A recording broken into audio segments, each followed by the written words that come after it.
सौतेली बहनें। बीकानेर गांव में एक परिवार रहता था। उस परिवार में दो सौतेली बहनें रहती थीं। रुचिका बड़ी बहन थी और लिम्मी छोटी बहन। रुचिका की माँ कुछ साल पहले किसी बीमारी की वजह से मर गई थी। इसलिए रुचिका की देखरेख करने के लिए रुचिका के पापा दूसरी शादी कर लेते हैं। वह जिस औरत से शादी करते हैं उसकी भी एक छोटी लड़की होती है, जिसका नाम है लिम्मी। रुचिका की सौतेली बहन लिम्मी रुचिका से बहुत प्यार करती है, लेकिन रुचिका लिम्मी से नफरत करती है।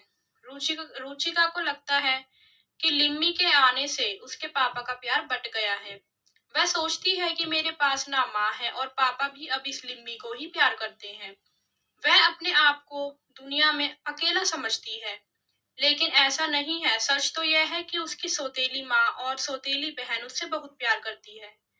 एक दिन लिम्मी तैयार होकर रुचिका के सामने आती है। तब रुचिका कहती है, तू कहाँ जा रही है इतना तैयार होकर? तब वह कहती है कि पापा मुझे बाहर घुमाने लेकर जा रहे हैं पार्क में।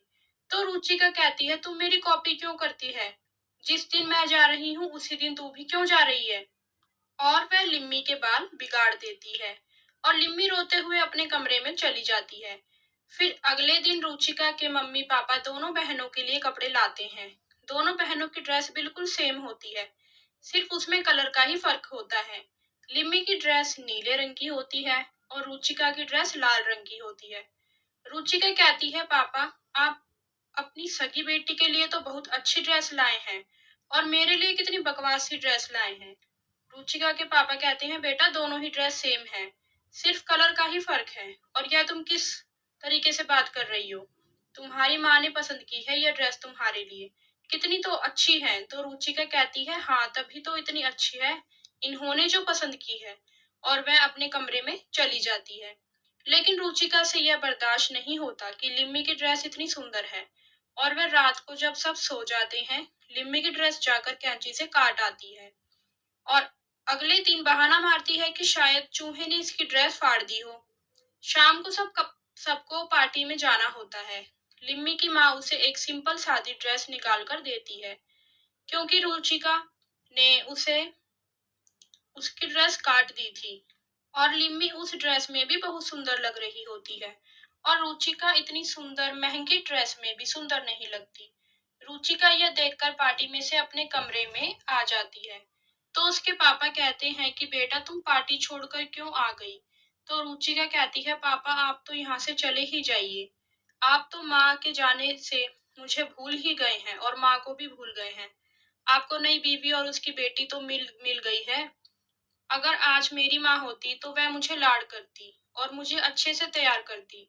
आपने देखा ना लिम्मी की माँ ने उसे कितनी अच्छे से तैयार किया है, इसलिए सभी पार्टी में उसे ही देख रहे हैं, मुझे तो कोई नहीं देख रहा।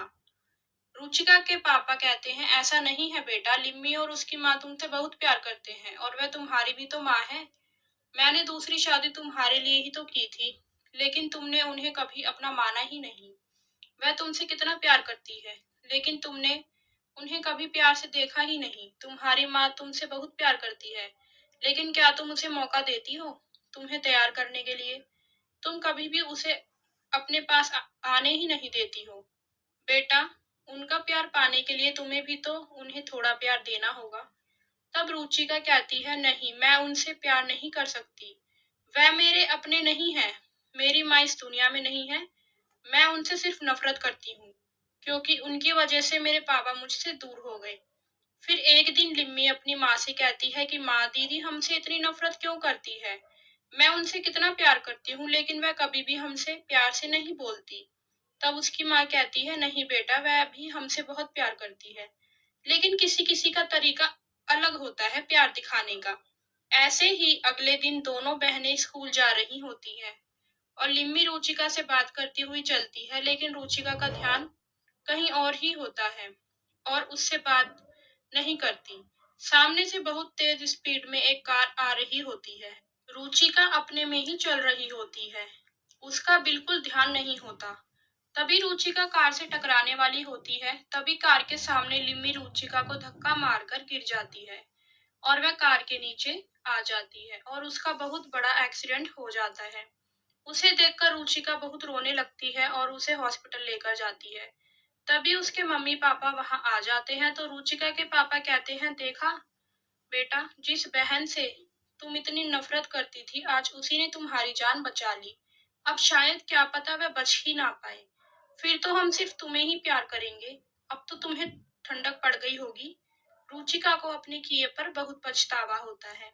वह भगवान से प्रार्थना करती है कि उसकी बहन को बचा दे। भगवान उसकी प्रार्थना सुन लेते हैं और उसकी बहन की जान बच जाती है। अब वह दोनों बहनें प्यार से रहने लगती हैं और रुचिका अपनी बहन का बहुत अच्छे से ध्यान रखती है और सभी प्यार से रहने लगते हैं।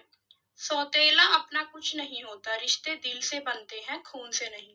दोस्तों, आपको कहानी पसंद आई है तो इसे लाइक करें और हमारे चैनल को सब्सक्राइब करें। धन्यवाद।